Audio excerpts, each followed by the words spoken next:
Ladies and gentlemen, welcome to the Tag Team Crumb review. Round 1 is over, and here are the results. But first, my co-host with me, he is the main event. He layeth the spoon down on doth those who not speaketh truth. It is Andi with an I. Are you ready, my friend? I'm fucking ready to go. Well, here we go. Here we go, brother. The first round had Eminem, who was chosen by Jake, versus the Oddities, who were chosen by Andi with an I. And after a super intense rock, paper, scissors shoot match to end all rock, paper, scissors shoot matches, Zanka wins, which means the Oddities advance and live to special needs it up another day. What did you think of this intense match, Andi? Well, they summoned the inner powers of Cartman that Golga used to carry with him down to the frickin' ring, and they overcame that sexy Melina's split dance with her big old chi-chis and screams, but it didn't matter. The Oddities ran wild. Apparently, Melina's half a clam hanging out wasn't enough to tackle Kurgan. But moving on, Booker T, the five-time WCW champion, and Goldust team together, chosen by Julius Ceizar, take on the team of Al Snow and Steve Blackman Head Cheese, who was chosen by Styx Adam. Over on the After Party Hangover, they covered the Instagram questions. And after Mangria Fueled and Julius Caesar had a well-thought-out debate, listing the accolades of each tag team carefully, it was unanimous that Booker T and Goldie move on. What did you think of this, Andrew? Well, honestly, if I could be honest about it, I thought it was total bullshit. Head Cheese had the best chant ever at a WrestleMania, mind you. Let's go, Head Cheese. Let's go, Head Cheese. So I believe they got robbed. That is a hot take, my friend, but you are correct. However, Booker T and Goldie move on. Up next was Rated RKO, which consists of the Legend Killer, the Viper, Randy Orton, and Edge, the Rated R Superstar, picked by Mr. Tryon and Zank Chris, take on the team of the Dicks, chosen by the Great Bretsky 99, based on the super funny, super relatable tag name. Those oiled up shorty Chippendales move on in an unbelievable upset. What say you, Andrew? I say you are what you eat, and I eat a bowl of dicks for breakfast every fucking morning, so rock on, TGB Major. Fuck yeah, the Dicks move on. And in the final match of round 1, Demolition, chosen by Zanka, takes on Billy and Chuck, picked by Sam, a.k.a. that wrestling guy, a.k.a. that wrestling god, a.k.a. Andy's friend, based on their theme song and Jake's ignorance. Those out of shape S&M bastards take round 1 and make Billy and Chuck shout their safe words. What say you, Andi? I say Demolition may have done something for the SMM scene in the whole world and bringing it out to the light. Now, I just watched The Butcher and Blade on AEW because Demolition, everyone's wearing a fucking Gimp mask on TV nowadays. I think that's a total whole load of bullshit. I definitely think Billy and Chuck, a very progressive team, could have made a better representation for the Tag Team Crumb. I totally agree with you, my friend. Thank you, ladies and gentlemen. That was round 1 of the Crumb Off. Stay tuned in the future for round 2 to be played out on the Still Real After Party Podcast. Okay, thank you, Andi. Now, I would like you to tell the peoples of your upcoming project. Let the Still Real After Party universe know what's up. So yeah, after a couple months of thinking about this, I thought, that we have the after party and we have the hangover, but you can't have an after party without a pregame. And that's why I wanted to start the pre-real pregame. And unfortunately, it can't be a weekly affair because WWE and AEW don't know what they're doing like until the day of. So therefore, I'm having to move it to once a month, and you can expect the first episode to drop this weekend for a pregame about the TLC pay-per-view. And I'm trying to shoot about like AEW pay-per-views, NXT pay-per-views, and and any WWE pay-per-views. It's not to copy off of what Jake and Zanka are doing. It's more like to complement and bring some new different stuff. I got new ideas to bring to the table, and I'm pretty excited about one of my favorite things. It's got the word of the day, and that's going to be straight fire. 2 questions. Number 1, will there be punishments and consequences for predictions? Question 2, will you have guests? There won't necessarily be punishments, but there might be some consequences based on the word of the day and your pregame of choice. And I will have guests. I'm doing one right now. My first guest is my son. It was more of a pilot thing, but it went so well, I'm going to keep it. It's going to be the first 5-minute segment. It's going to be short, like all pregame should be, very short. I'm pushing no more than 30 minutes. So I'm going to try to get as much content as I can in with maybe 2 to 3 guests an episode. That's a good idea, man. To let everybody know where you're going to post it and when they can expect it. Editing's been a real bitch lately, but I might go the first like segment I did with my son. There's a lot of editing in it, and I think it's going to be a lot of work. So I'm just going to play with a few things on the 3 separate guests I have this week with heavy editing, low editing. But definitely I'm going to shoot for YouTube. I'm going to send it to Jake, and Jake's going to freaking upload it on the Still Real page. I have my own page I'm setting up right now. I might right now I'm pretty sure it's Andi with an I, underscores and everything, like my Instagram handle, but I might change it to Still Real Pregame. And if you guys hate reggae horns, this isn't the podcast for you. Alrighty, Andi. Well, pay attention, people. You pay attention to the Still Real After Party YouTube page. If you find Andi with an I's page, go ahead and subscribe him and pay attention every month for the pregame. Is that what it's called? Still Real Pregame. Anytime there's a pay-per-view, AEW's on Saturday, so it's going to drop the Saturday morning / afternoon before the pay-per-view. And for NXT, same thing on Saturdays. And for WWE pay-per-views, it's going to be on the Sundays. Well, there you go, After Party Hangover listeners. Thank you, Andi, for helping me out. And now on to the Wednesday review. Welcome to the After Party Hangover Wednesday review show. I am your host, Mangria Fueled. Today's guest, possible serial killer, PeterWayneKent. How's it going, my man? It's going great, my man. Well, we got a whole lot of wrestling to get to, so let's kick it off with AEW Dynamite, hailing from Dallas, Texas this week. We get Jon Moxley starting it off. He's taking on someone who they didn't name at all. I didn't know who the hell that guy was. But after a minute of wrestling, I guess you could call it, Moxley squashes him. Moxley celebrating, walking around the ring, and in comes his buddy who they do name, John Silver. Moxley takes him out as well. Then, before I move on, did you like these squash matches? Do you think they're necessary for Moxley to build his character? Or do you think it was a waste of time? I think it was a waste of time. They should have given him a real competitor. I guess but they had to kill some time to get to the next segment, so I know why they did it. Yeah, it was a good idea to kick it off with action instead of, some promo. So I guess that's a good... Yeah, exactly. But this all sets up Jericho and the Inner Circle to come out to... Of course, Jericho with the promo of the night, as always, comes in and tries to convince Jon Moxley to join the Inner Circle. He goes over their past. He goes over WWE without actually saying their WWE past, which I thought was clever. Jericho, he's the man with the golden tongue. He can convince anybody to join Inner Circle. However, I don't believe Moxley will. As far as wrestling, as far as WWE storytelling, that's what we're all used to. This is gonna play out with Moxley pretending to join and then attacking Jericho and when he least expects it.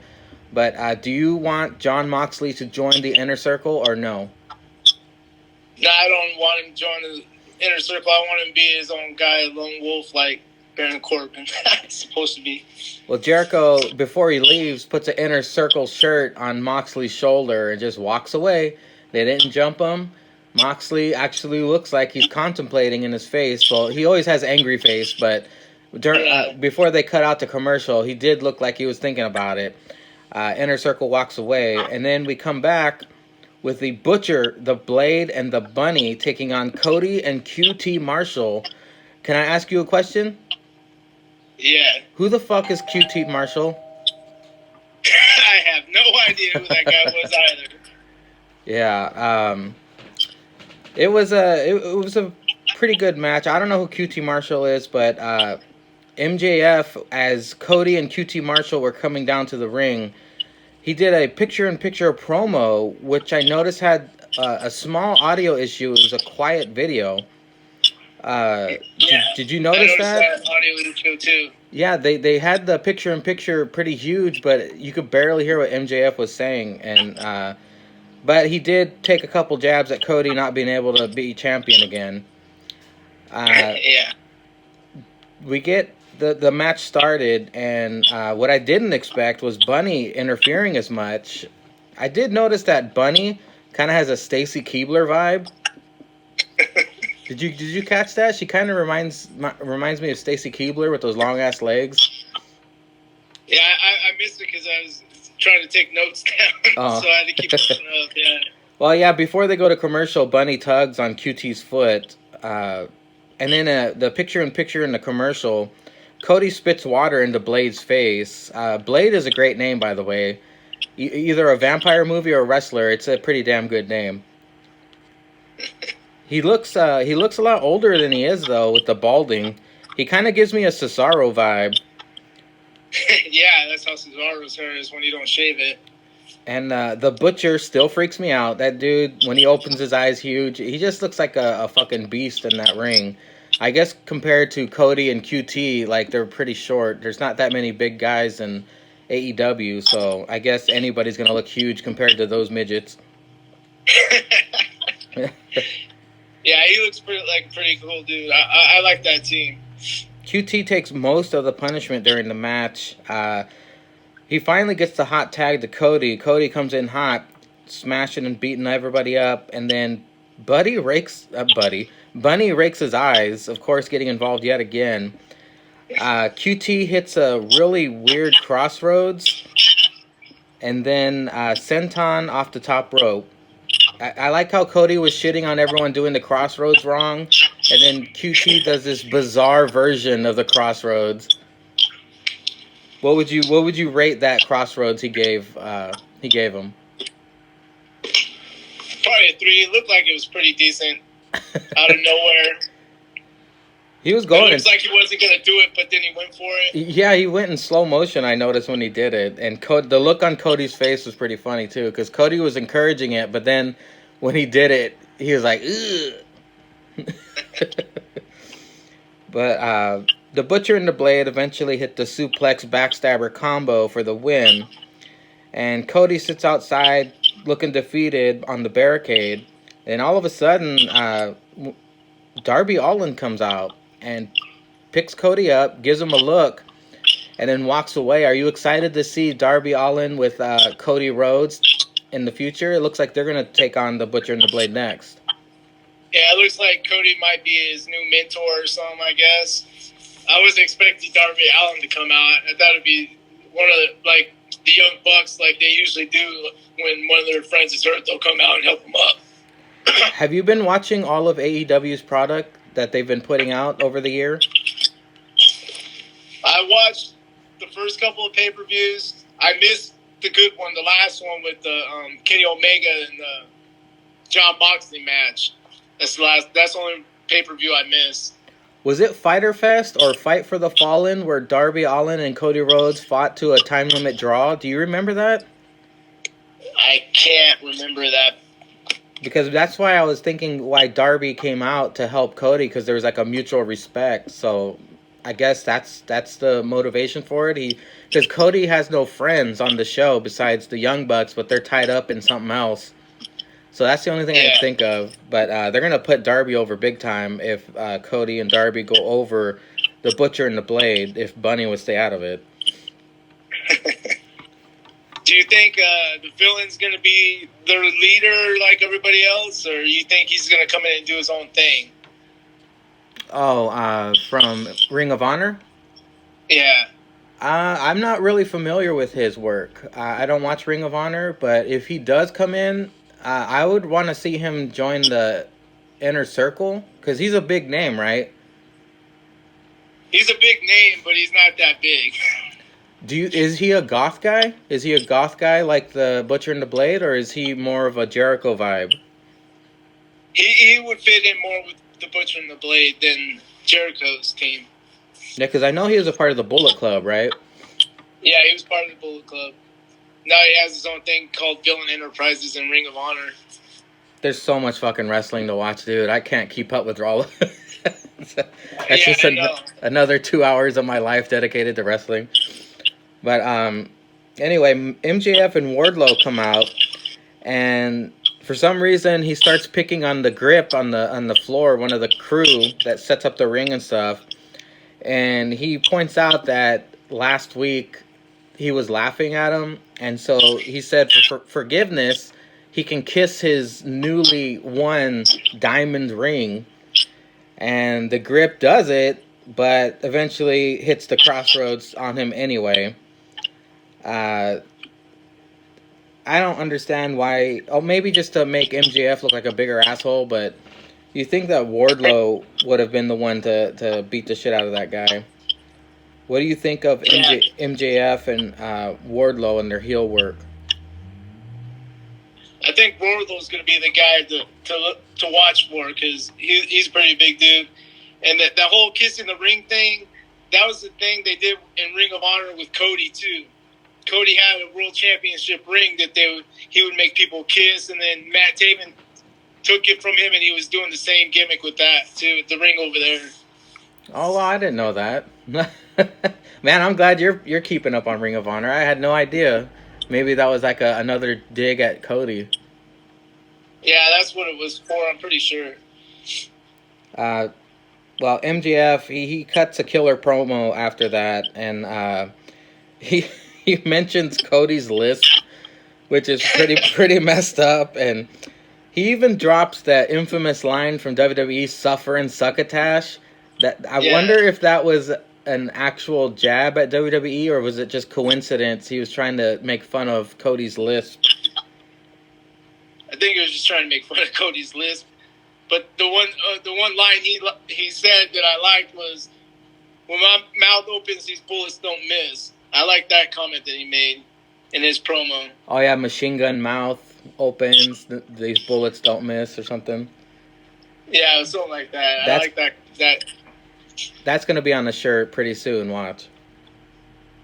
I'm surprised it already isn't, because anything they say sometimes is already on the shirt that night. Well, after this promo, we get a Dark Order video, and I didn't catch this at first, but it actually includes the two people who were in the opening segment. Apparently, the guy Moxley beat, his name is Alex, and his buddy John Silver were in a hotel room, and they were watching just the boring hotel amenities video where they say, "Hey, you can go and get a continental breakfast, and there's a warm pool." And then the video starts talking to Alex directly, which I thought was a pretty cool touch, and we got some flashes of Evil Uno. What did you think of this video? Do you think this was better or worse than last week's weird Walking Dead tribute? I liked it. It's showing how that the Dark Order is brainwashing people into joining them. It's pretty cool. Yeah, do you think they're going to join? Well, they need to make the Dark Order a bigger unit, so I'm pretty sure they'll join them. Yeah, the Dark Order, they need to add people that matter instead of all the, what do they call them, the minions or something that nobody knows? Yeah. It just looks like a bunch of fat slob homeless guys that are joining the Dark Order. They need some something to bring their group merit and have make them a bigger name. Could you imagine if someone like Hangman Page or Omega joined the Dark Order? That would put them way higher up in the ranks. Yep. Or even us talking about the villain, maybe he could be behind it too. Oh yeah, he does have another. You said he has like a goth like vibe, like the Butcher and the Blade. Dark Order, that would be badass, man. That would finally, instead of having that Viking Raider and the Fat Slob are the only two in Dark Order, adding the villain to it would really pique people's interest. Yeah. Well, we follow this up with Big Swole versus Sakura, the weird Freddie Mercury impersonator. This Sakura, I heard she's like in her 40s. I'm surprised they signed this old lady to come in there. I guess she's just there to put put the younger talent over, but Swole was lighting her up with strikes. Sakura was sticking to the submissions. Big Swole turned a tilt-a-whirl backbreaker into a flatliner, which was very impressive to me. Did you like this match? Is there anything that stuck out to you? Yeah, Big Swole's finisher. I think they called it the Dirty Dancing. That was pretty neat move there.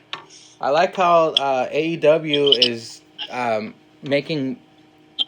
They're taking common moves and putting their own twist on them. Big Swole is going to be a big star, I bet you, in this division. Sakura brings in the mic stand for some stupid reason, trying to pretend like she's Freddie Mercury again. Big Swole gets it and starts doing like a weird dancing move that JR says was James Brown.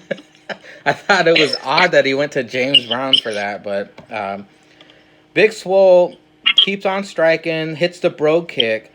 Sakura's no selling anything, by the way. She's just standing there like a big lump of dumb.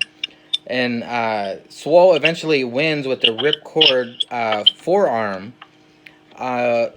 If this was on Hulu, this match probably wouldn't be on the cut. Because, Big Swole is still, learning the ropes, basically. And Sakura's zero charisma. I don't think this would have been on the Hulu version. But it was a decent match, I guess. But great time killer. Even when Sakura came out and she stuck her microphone in that kid's face, he's like, "Get out of my face!" He's like that kid.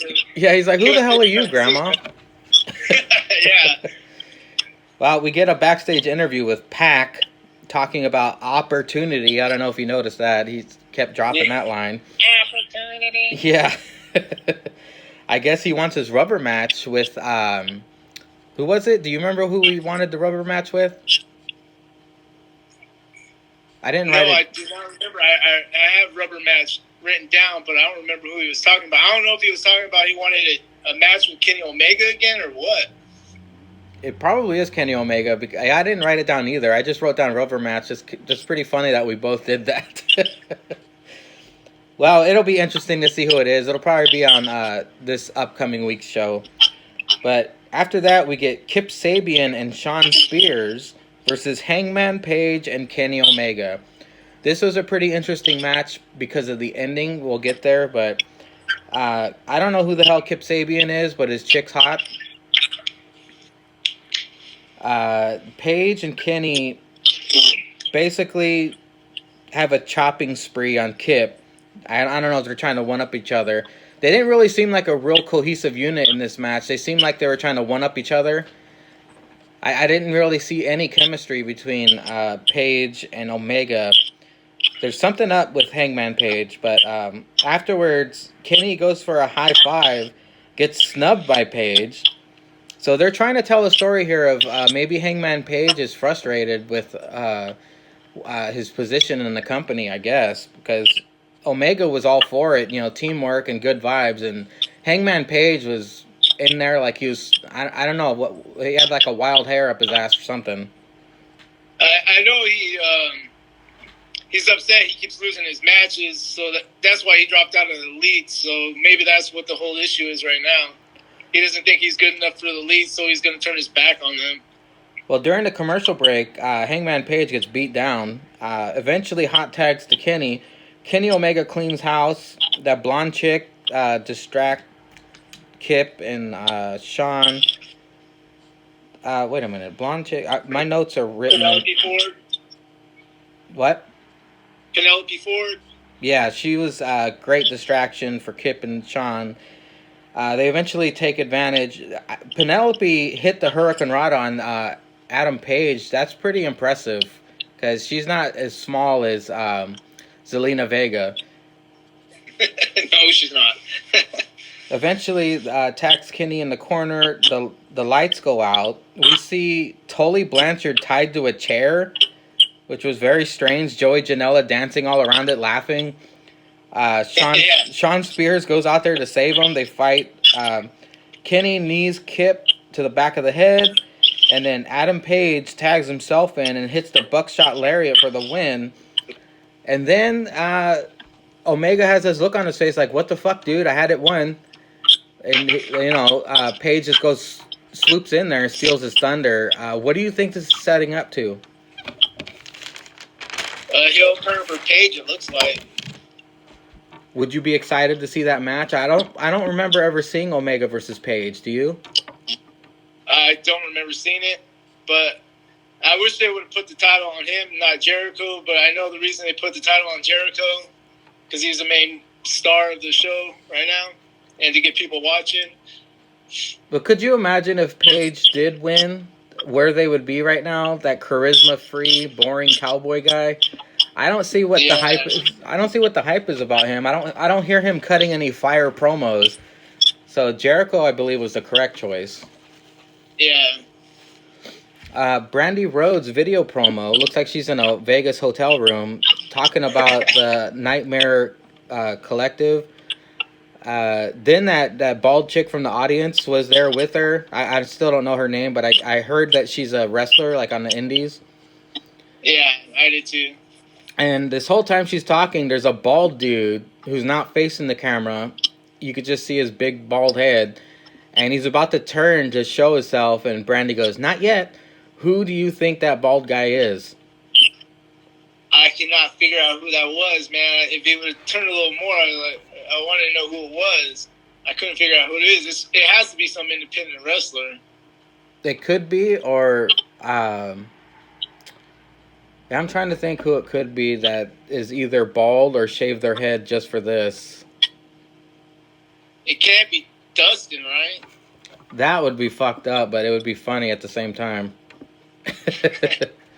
Wouldn't he have more wrinkles on his head, though, if it was Dustin? Yeah, you're right. Well, we get Jericho and Jake Hagar. They go up to the commentary table and tell Tony Schiavone and Excalibur to beat it. Jericho and Hagar take their place on the commentary table for this next matchup. Sammy Guevara versus Luchasaurus. The best part about this match was the commentary. Jericho and JR together, they were playing off each other. It was really funny. Jericho kept asking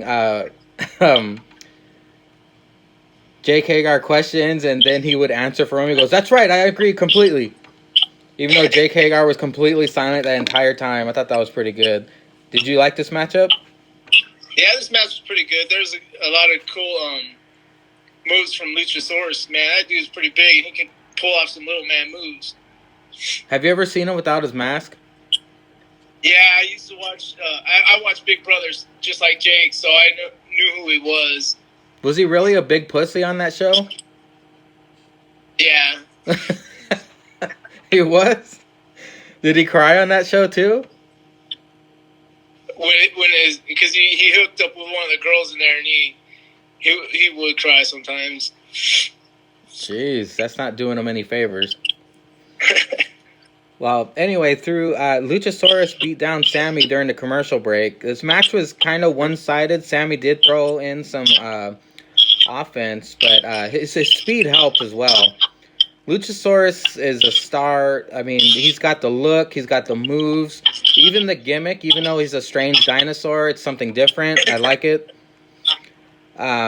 He wins with the reverse power bomb. Jericho and Hagar jump in there and beat the shit out of him. And then Jungle Boy and the Chucky doll runs out to the ring to help him. Jericho gets pinned by Jungle Boy, and Marco counts for the 3 count, and Jericho is very pissed off. He kept saying, that didn't count. That didn't count. I thought that was pretty fucking funny. They announced the next AEW pay-per-view called Revolution. It's on Leap Day, February 29th. Are they going to stretch out Jericho and Moxley, or do you believe Jericho will have a new opponent by then? Because that's, 3 months away? Or 2.5 months? Yeah, maybe they'll have the Jericho one with Moxley on New Year's Eve, maybe. Or New Year's Day, whatever they have planned for that day. That's what I'm thinking. I don't think they'll get the title of Mox. Jericho's going to have it for a while. Is the first on the... Oh, yeah, the first is on a Wednesday. Oh, shit, I didn't even know that. Yeah, they probably will. NXT and AEW will probably pull out all stops for the New Year's show.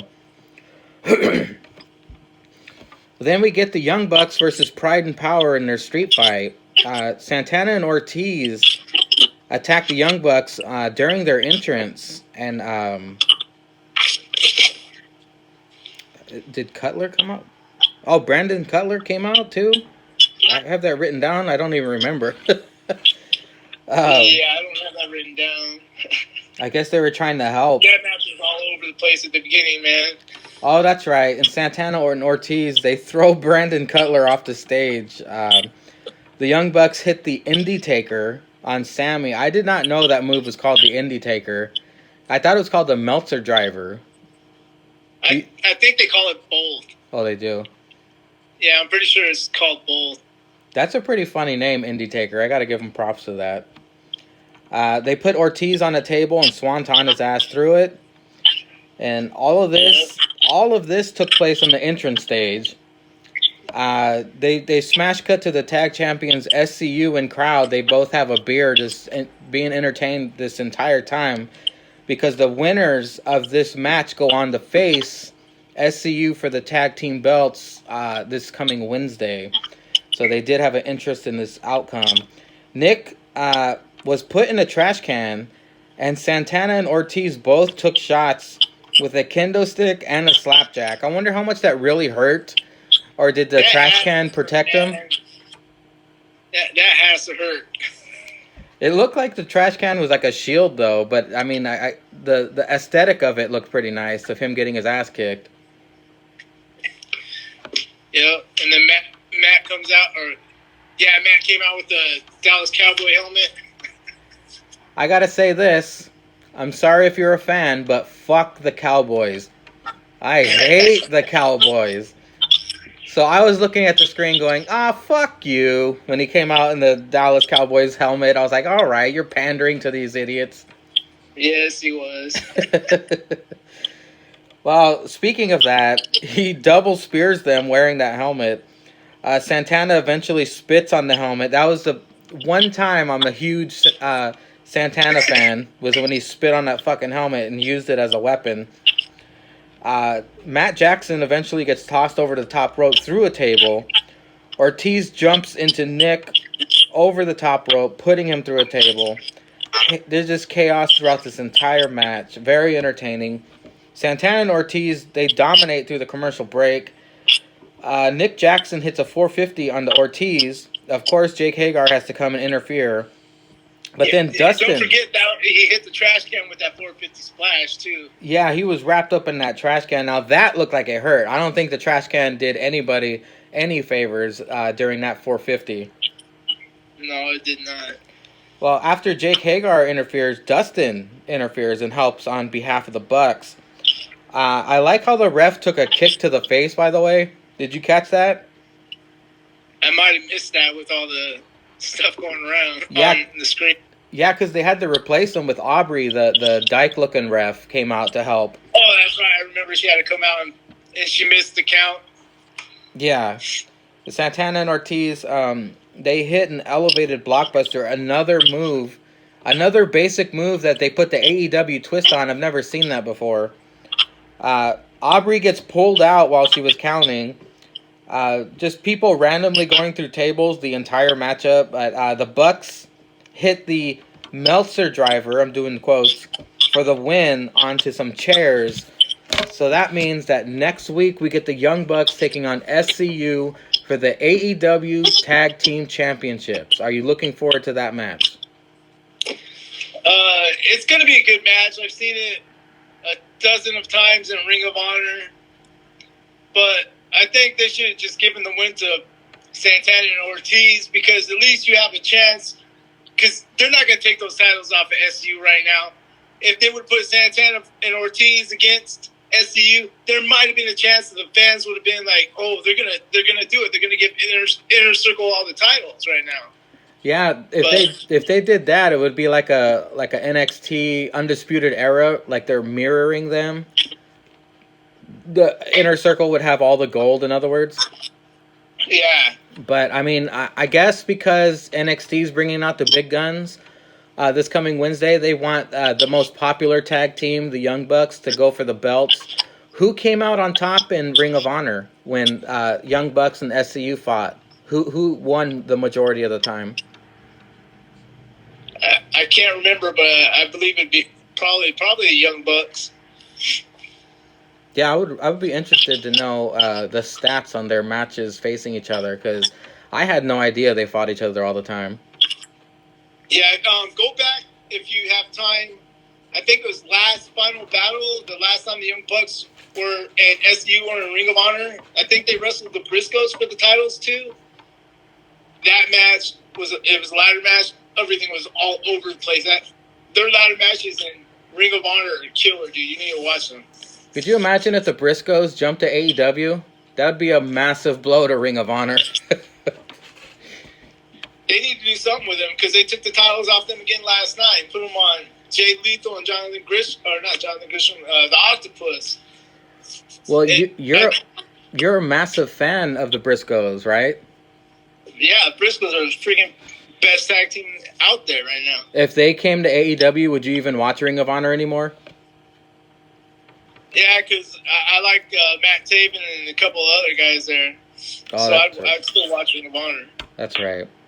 Yeah, it does come on over here. It's just, like I said, I watch so much fucking wrestling already. Eventually, I'll get to it. But we move on to NXT. We get Adam Cole opening the show, bitching about the triple threat match. It was a video package. He wasn't in the ring. But we kick off NXT with... I'm really conflicted with this, because Angel Garza versus Lio Rush for the Cruiserweight Championship, I would say was the match of the week.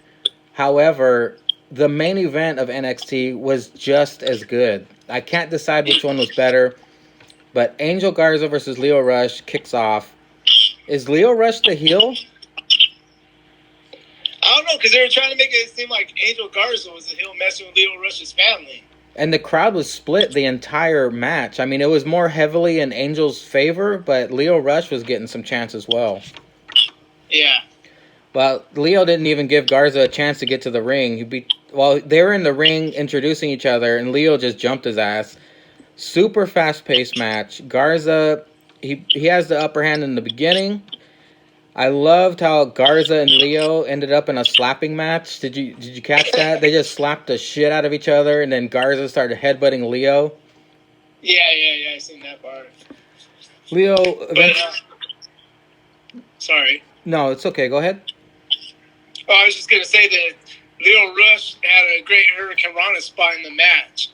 Yeah, he Hurricane Rana's Garza out of the ring. That was fucking incredible. These two are superstars, man. I can't wait to see what the future holds for them. If Lio would get his ego in check and don't get in trouble anymore. No shit. Well, Garza hits a top rope Spanish fly, and Moro has a fucking heart attack in the ring. He's like, he was just like, oh my god, oh, and he said, Madre mia. He put the Spanish twist on that saying. Oh, man. The dual headbutts, the dual slaps, super kicks. These guys just fucked each other up. Leo hits the wing clipper to Garza. That's Garza's finisher. That was an added dig to Garza. Leo hits the springboard stunner. Tries to pin Garza, but Garza claws his way out of the ring. As he's clawing his way out of the ring, Leo rips his pants off, making the audience pop because that's his gimmick. Leo tries the final hour to the outside of the ring, but Garza got his knees up in the last second, and that looked like it hurt, man. I mean, it's one thing to do it in the ring, but when he did it to the outside, that must have hurt like a motherfucker. Well, Garza eventually wins. He puts a wing clip. He hits the wing clipper, and then Leo kicks out. But then he gets him in like a wing clipper submission, which is very unique. I've never seen anything like that before. Leo eventually taps out, and we get a new cruiserweight champion, Angel Garza. What did you think of this matchup? What would you give it in slices? 6 and crust. I said 6 and stuffed crust. That's a 6.9. It was a pretty damn good match. Of course, during the break, I guess Angel Garza brought his girlfriend into the ring. She's this little Spanish hottie, brought her in, and Garza was listing the 4 most important things in his life. He said, number 1, wrestling. Number 2, NXT. Number 3, my dog. Number 4, my cousin. Number 5, my girlfriend, I guess.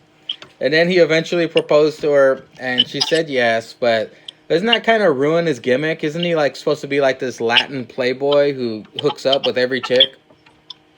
Yeah, that's what I was thinking why he did that too. A little bizarre, but I mean, congratulations to Angel Garza. This must have been the best night of his life. We get a Shayna Baszler video package. I think they should do video packages for her from now on. I don't think she should ever talk when she's on live TV again, because this was her best promo she's ever done. She talked calmly. She was working on cars. Like she was doing, she was in her natural habitat, just being herself, and very convincingly ran down everybody she's beaten in the past. And she says that Rhea Ripley is no different. This video package was very well done. Made me look forward to the match even more. Tap, nap, snap. Why is that not on a shirt? Well, we move on. They got a new t-shirt guy too. Yeah, they do. Well, except for that Jordan Miles shirt. Wow. Did you see that he put it over his face and he photoshopped it on his face? He did? He did, and Chad Gasper was talking, had to educate him on Twitter about that too. Oh my God, that dude, man, I'm glad he retired from wrestling. What a big crybaby. Well, we get a Raul Mendoza versus Cameron Grimes matchup.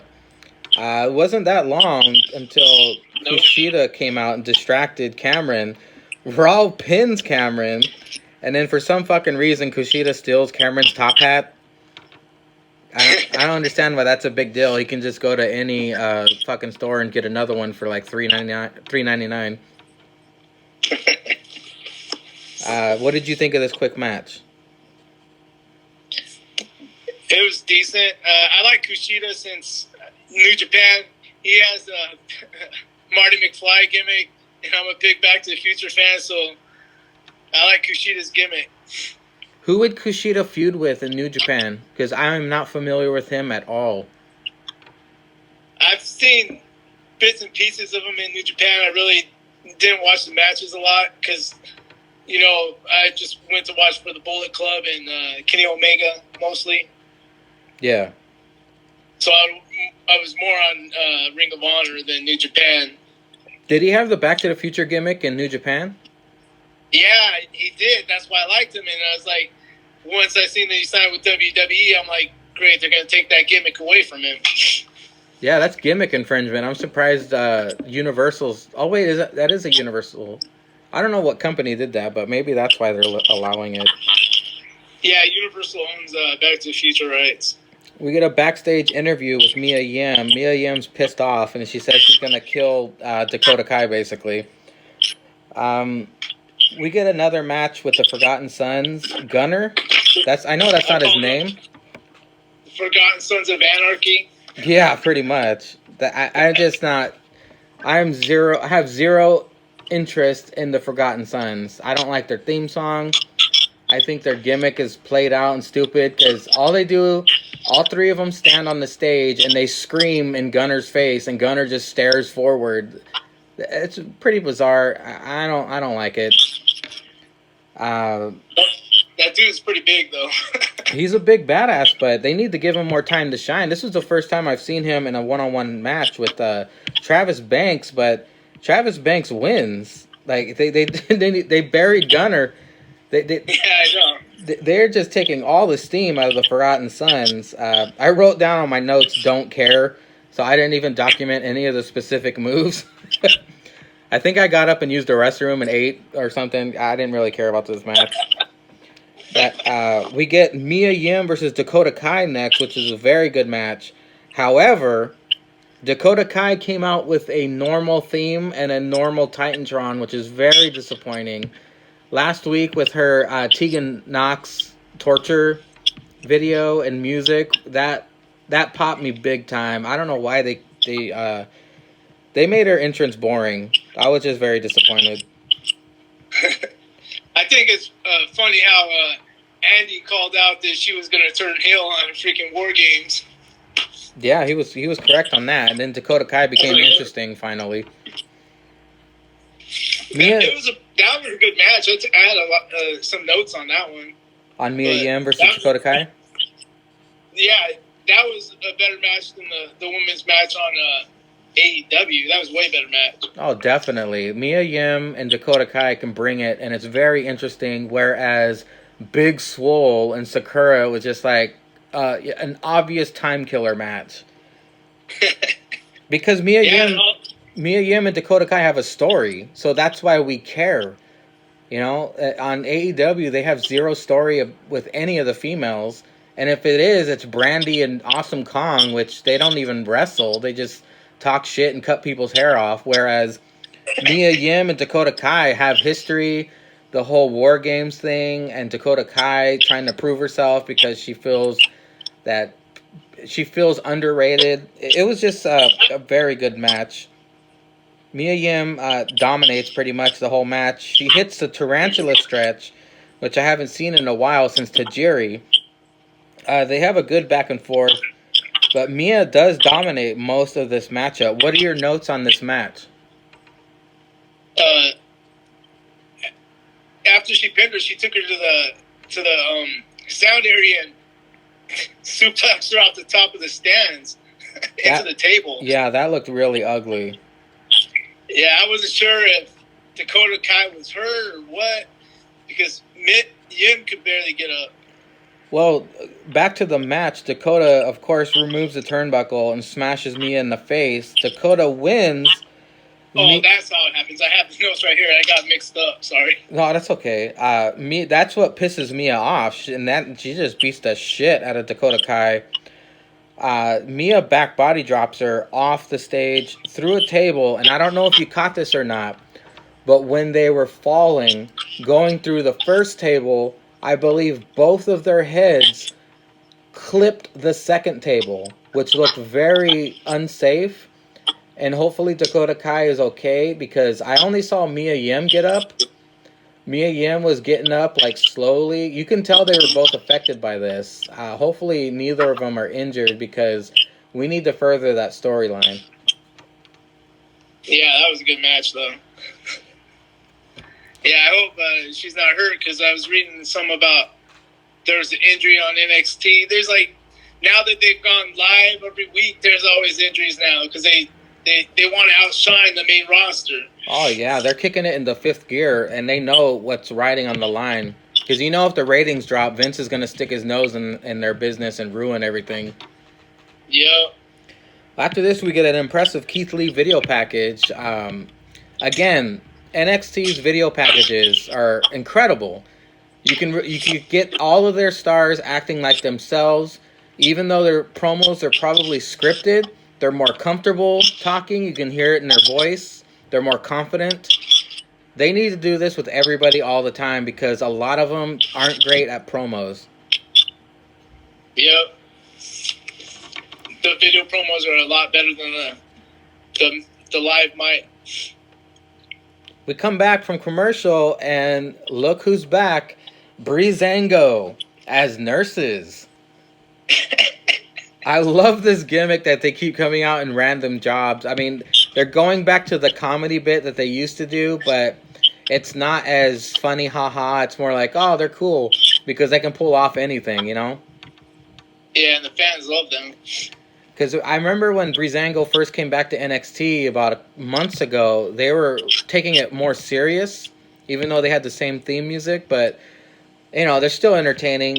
They're bringing eyes to the product, and they're being featured on TV, which is always good. Exactly. They took on the Singh Bros, and I didn't take many notes on this match. I hope you did. I just put Breezango wins. I don't even remember how they won. Fandango freaking slammed one of the Singh brothers on the edge of the mat. It looked like his head clipped it pretty hard.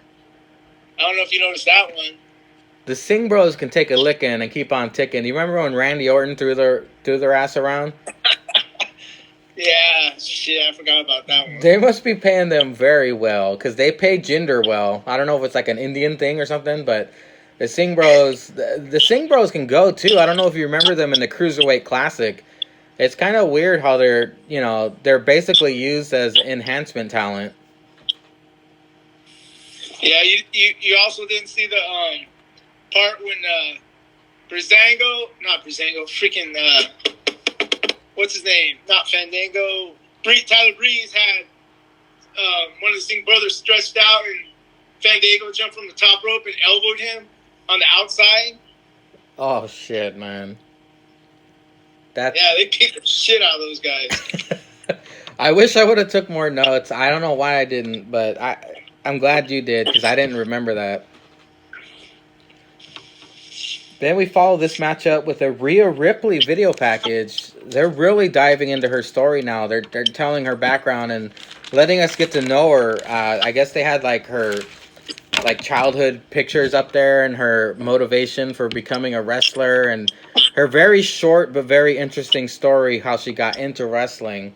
Again, I'm loving these video packages. Her accent wasn't as thick when she did the talking on this video, whereas it is when she's cutting an in-ring promo. Hey, did you notice that she has some weird piercing on her inner lip?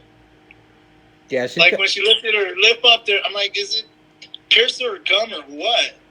That girl likes pain, I guess. So she must be a freak in the bedroom. We follow that up with Kaden Carter versus Bianca Belair. Another match I didn't really take any notes on. I didn't really care. Bianca Belair with an easy win. Did you take any notes on this match? Not really, but I did notice that almost every single match on NXT, everybody opened up with a cheap shot against their opponent. That's true. Every single one. I did look on Hulu. I looked at the segments that were left out, and this one was obviously left out. But I mean, Bianca Belair is a star. It was just a showcase for her. Yeah, I'm surprised that they didn't move her with her husband, like they did everybody else, moving with their boyfriend or husband. Yeah, that's true. Maybe that's foreshadowing the Rumble or something that she's going to go to the main roster. Because a lot of the female talent who didn't win the NXT Women's title get moved anyway, so maybe she's next. Because Nikki Cross didn't win, and Alexa Bliss never became champion, so maybe Bianca is the next talent to be moved without winning the NXT Women's title. Yep. After this, Adam Cole comes out with his belt for the main event. Tommaso Ciampa versus Keith Lee versus Finn Balor for the #1 contendership to Adam Cole's NXT Championship. This fucking match, I mean, they treated this like a takeover match. It was so damn good. Yeah. and then they had extra time too. Yeah, they did. It ended like 10 after the hour. Keith Lee was basically bitch slapping everybody. He was throwing everybody around because, of course, he's massive.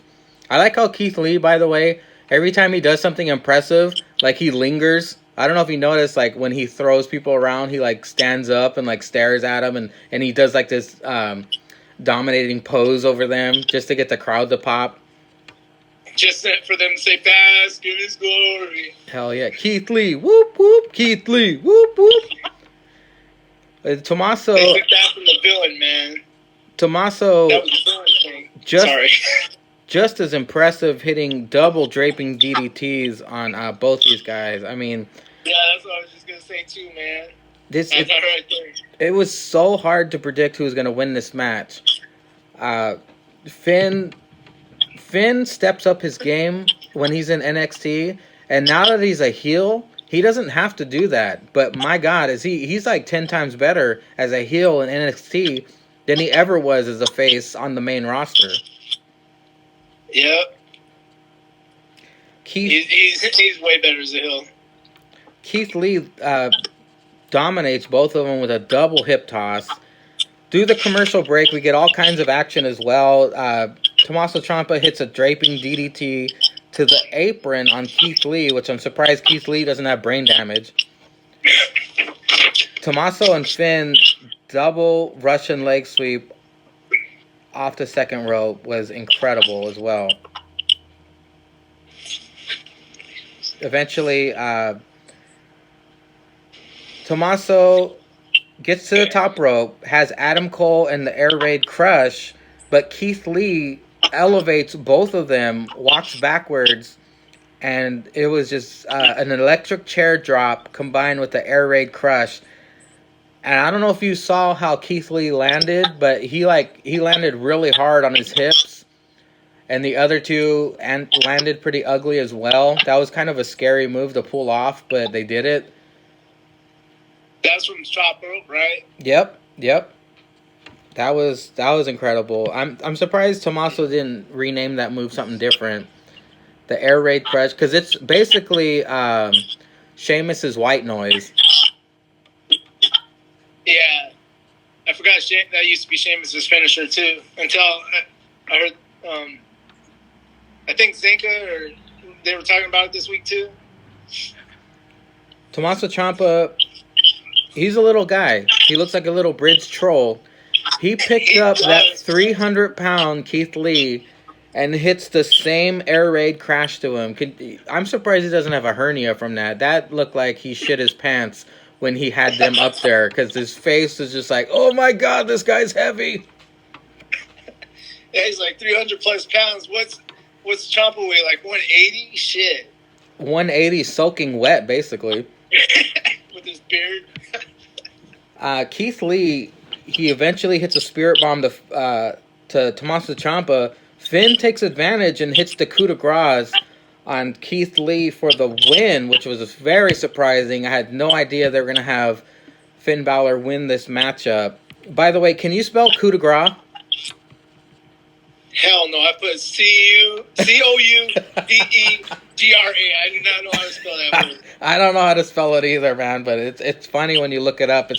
It's something you wouldn't even imagine. It looks. Is it Coupe? Yeah.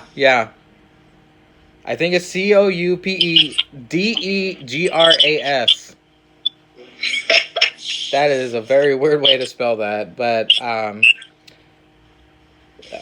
after Finn was celebrating in the ring, I noticed something weird. Like the camera was lingering on Finn Balor, and I'm like, is something gonna happen? Like, because I didn't see the little credits they have in the corner of the screen, and something did happen.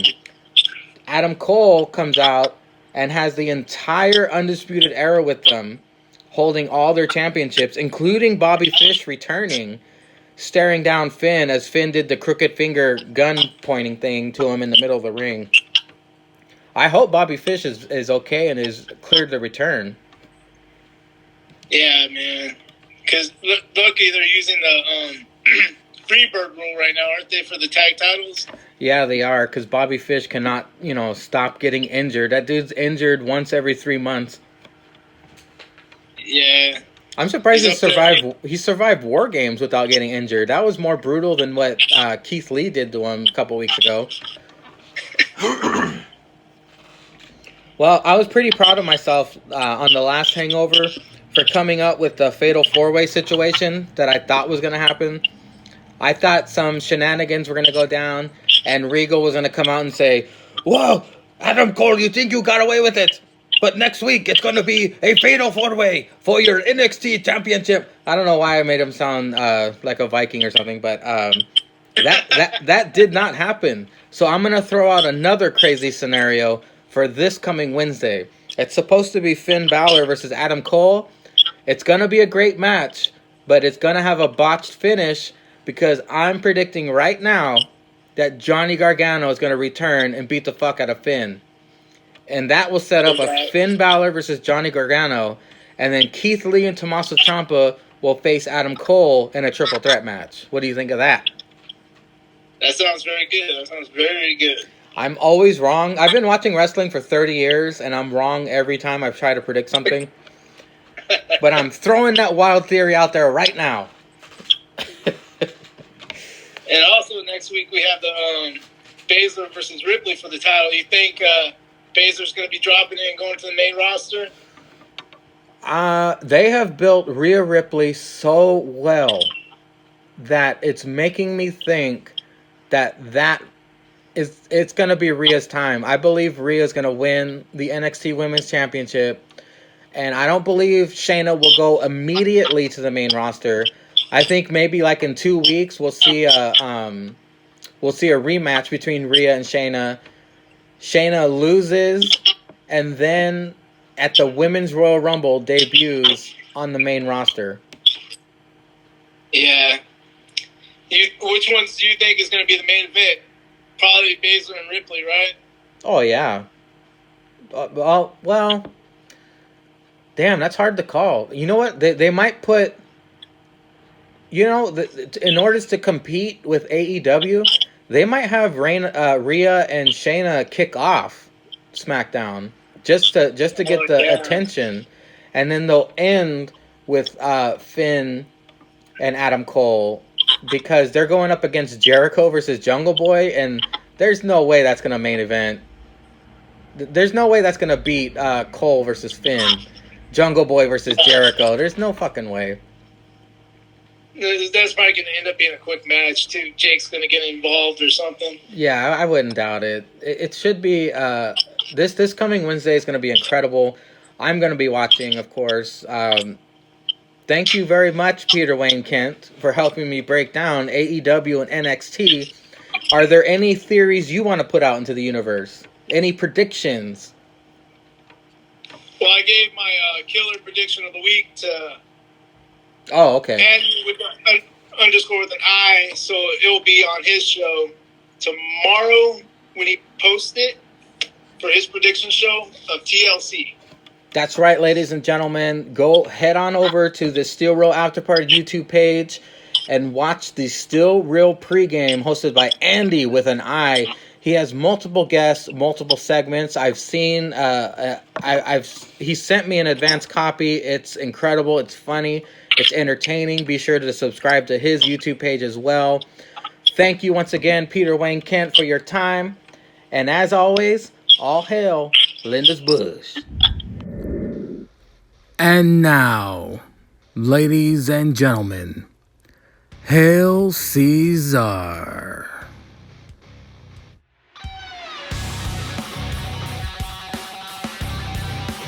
It's your boy Julius _Ceizar. And Mangria has asked me what I think about CM Punk returning to win the Rumble.